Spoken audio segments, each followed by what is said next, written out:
Lalo pang hinigpitan ang seguridad sa Kamara kasunod ng mga banta umano sa ilang kongresista. At nakatutok si Tina Panganiban Perez. Naipon na sa mga gate ng batasang pambansa ang mga nakapila para makausap ang kanilang mga kongresista. Ang mga motorcycle rider hindi nakakalapit sa mga gusali. Sabi ni House Secretary General Reginald Velasco, naghihigpit kasi sila. Matapos daw makatanggap ng mga banta ang ilang kongresista. Tumanggi si Velasco na pangalanan ng mga kongresista pero hindi raw kasama si Speaker Martin Romualdez. Connected po sa charger chain? Hindi namin alam, basta sinasabi lang na baka bombahin tong House of Representatives, mga ganon. But as I've said, we take all this threat seriously.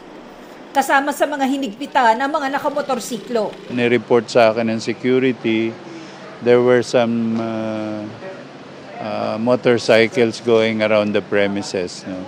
Kaya pinagbawal na namin yung motorcycles being parked in front of any buildings. Ang mas pinahigpit na seguridad dito sa Kamara, mananatili hanggat hindi pinababawi ng liderato.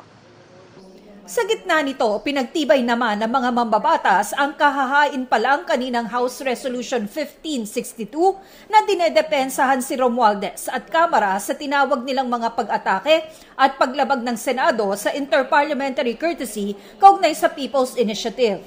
The unfounded allegations hardened by some members of the Senate on the issues surrounding the People's Initiative are direct violation of interparliamentary courtesy and undermine the independence and integrity of the House of Representatives.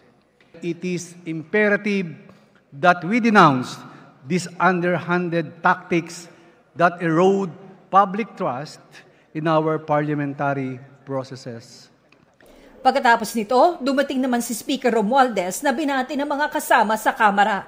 Sinusubukan pa ng GMA Integrated News na makuha ang liderato ng Senado ukol sa resolusyon ng Kamara. Para sa GMA Integrated News, Tina Panganiban Perez, nakatutok, 24 oras.